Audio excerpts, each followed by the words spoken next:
Thank you for tuning in to the best parenting show on the internet, Post Daily Dose. It's the Post. It's the Post. It's the Post. The Post Daily Dose. It's the Post. It's the Post. It's the Post. The Post Daily Dose. It's the Post. It's the Post. Hey, good evening, Facebook family. Welcome to another episode of Post Daily Road, because we are on the road yet again. On the road again. Just can't wait to get on the road again. Except it's just me and Brett. He's my only friend. I'm on the road again. That's my little musical non-talent for you guys this evening. So, we're in a different part of California, so I hope the signal holds up. I'll talk to you guys tonight. Oh, looky, there it is again.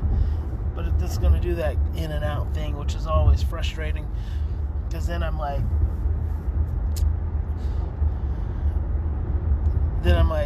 talking, like I get in my flow. And I don't want to, and then it interrupts me. I get all frustrated. It's my little exercise for patience. Hello, Mimi. I'm not driving. Someone the other day said, "You look like you're driving." I'm like, nope. Jerome is doing the driving. Jerome Brett. J. Brett McLaren. Hey, so let's go ahead and see what we can get in here. The process dictates the outcome. This is very important.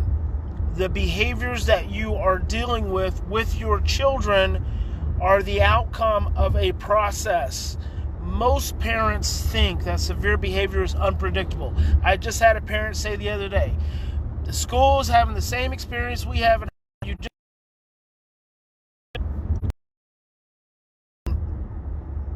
not good thinking, because you just have to pay attention.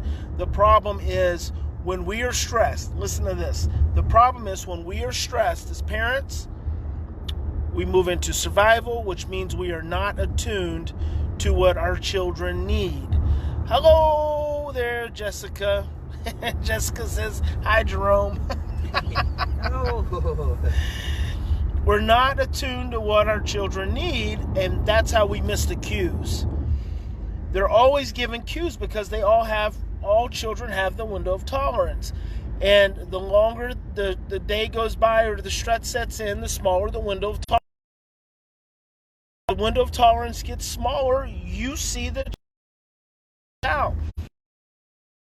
It's not that you don't get warnings. It's attention to the warnings. And when you don't pay attention to the warnings, that's when things like the child, having an outburst and seemingly catching you by surprise occurs.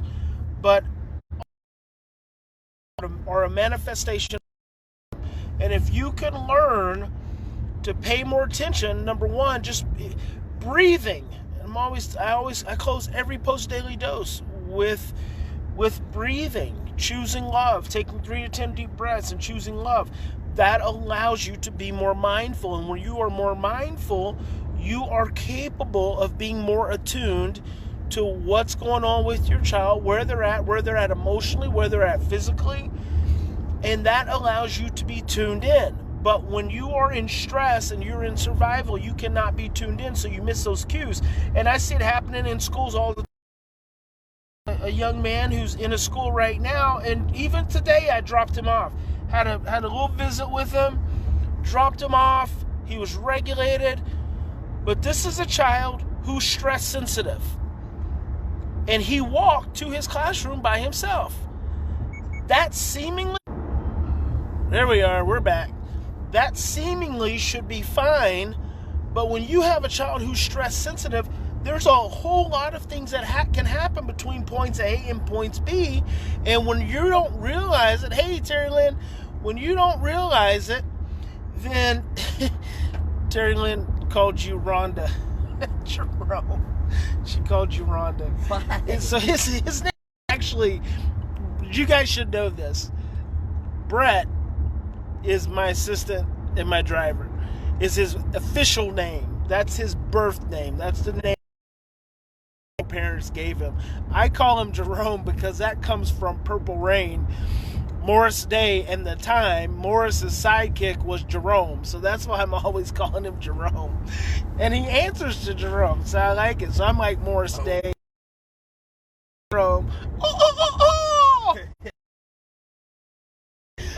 I had a free sugary drink at Starbucks, so I think, and I don't ever drink sugary drinks from Starbucks, and they're just not that great. But anyway, there are a lot of things that can happen between point A and point B, and then what happens is the child shows up at point C, and they have an outburst, and everyone's saying, he just came in, and he started acting out, and doing this and doing that, and that's just not true. We are just not taking responsibility to get tuned in to our children who are stress sensitive and easily fearful. Fearful. That is the nature of the traumatized child. Stress sensitive and fearful. Pay attention to the stress, the things, and remember, you have 9 different sensory pathways that can all cause you stress. A stress reaction, you're not always conscious of it. You won't always know. Pay attention to the stress. When the child starts to escalate, see the fear. Their fear grows really fast and invites you to be fearful. So just remember, the process dictates the outcome. I call that the A to Z principle. One of my daily doses last year, I think it was probably all the way back in like April of last year, I did a special A to Z principle daily dose. It was an extended version. So if you get a chance, you can scroll back through all of those. And you guys will notice that that Facebook started transcribing these daily doses, which is fantastic. I've got friends who are hearing impaired, and I'm glad that they're able to do that, but they do spell my name wrong. So anyway, the process dictates the outcome. They spell my name wrong, Mom. Mimi, that's Facebook doing that. That's not anyone on my team. My mom used to get really offended when people would spell my name with an I and not a Y. The process dictates the outcome. Next time there's a behavior, don't see it as the end of the world. Just see it as an opportunity to learn and grow and try to figure out what happened that led up to that situation and how you can have an impact on it the next time. So I hope this is helpful for you guys. Remember, in any given situation, we all have 2 choices. We can continue to react from the same blueprints of stress, fear, and overwhelm, or we can stop, we can slow down, take 3 to 10 deep breaths, and choose love. And I hope you guys will choose love. Big Papa loves you. God bless each and every one of you. I'm going to be doing some training in the morning from 9 to 12, and then Saturday we have a camp. So I might be streaming a little bit for you guys to let you see kind of what we're up to. We're going to be going hard over the next couple days. So have a fantastic evening, and I'll see you tomorrow. Tomorrow's Friday, baby. Freaking fabulous Friday. Good night, everyone.